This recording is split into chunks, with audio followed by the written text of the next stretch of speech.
We know that differentiation is a way of working out the gradient of a curve at a given point. And what do we mean by that? Let's remind ourselves.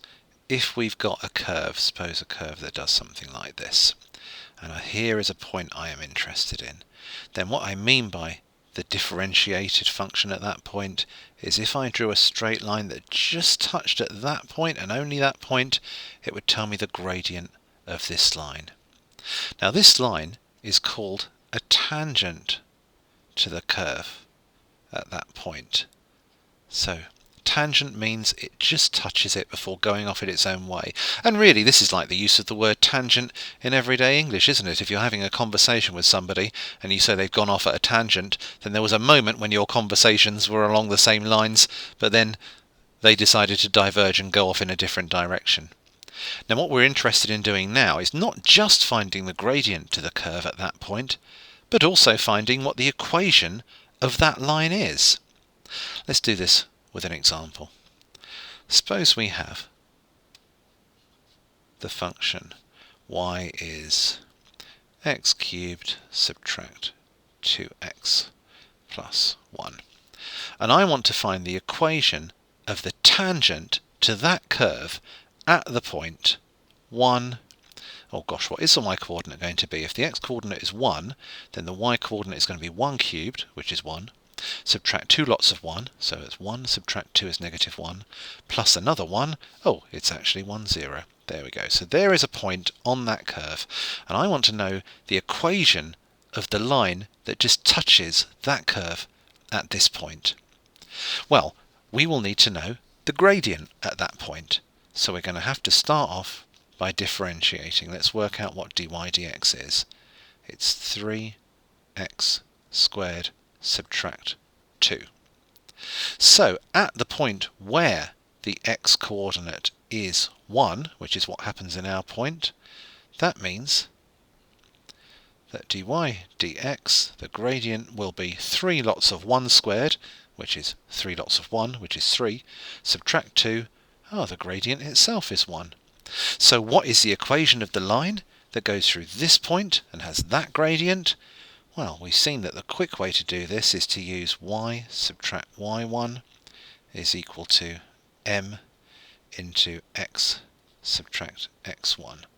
In this case, that's going to mean y subtract 0 is equal to 1 lot of x subtract 1, or y is x subtract 1.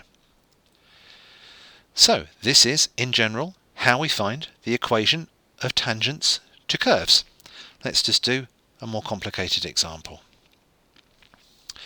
Suppose we have the curve y equals 4x to the 5 subtract 3x cubed plus 6x.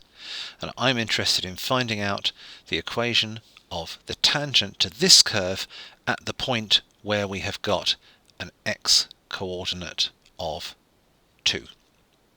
Well, we'll do the same thing we did in the first place. We'll work out first of all what the gradient is at that point. We'll work out dy dx. dy dx is 20x to the 4s subtract 9x squareds plus 6. At the particular point where x is 2, that means that dy dx, the gradient, is 20 lots of x to the 4. What is x to the 4? It's 2, 4, 8, 16. Then we're going to have to subtract 9 lots of x squared, and 2 squared is 4. We're going to have to add 6. This is equal to 320 subtract 36 and then plus 6, which is 290. Gosh, this is what happens when you make up examples as you go along. The numbers in the questions that you will get are usually much nicer than this. So now we know that the gradient at the point we are interested in is 290. But wait a minute, we can't do the y minus y1 equals mx minus x1 thing unless we know what the y coordinate is. So we're actually going to have to work out that first. But look, we've got the equation of the curve. This is a way of finding out y values if you give me an x value. So now I'm going to have to say that if x is 2, what is the value of y? It is 4 lots of 2 to the 5. 2 to the 5 is 32. Subtract 3 lots of 2 to the 3, which is 8, plus 6 lots of 2, which is 12. And again, I've got the same problem I had before. This is what happens if you just make them up without thinking about it in advance. Well, 4 lots of 32 are 128. Subtract 3 lots of 8, which is subtract 24, and then add a 12, which gives me a total of 116, I hope. If I do have any of my arithmetic wrong, I do apologise. It's the ideas we're worrying about rather than the actual numbers. So now what have we got? We have got a gradient of 290. We have got a point, which is 116. So therefore we can use y subtract y1 equals m x subtract x1. We can use the fact that in this case y subtract 116 is, where's the gradient? There it is, 290 lots of x subtract 2. Well, why don't we see this through? Let's expand that out. Y subtract 116 is 290 x's, subtract 580. Let's add the 116 to both sides. 290 x's is, no good, I'm going to have to do this on a calculator because my mental arithmetic is not good enough. That is negative, oops, that's meant to be subtract 464. So there you go, a lesson to me in just making up examples as you go along, but hopefully the idea is clear. What did we have to do?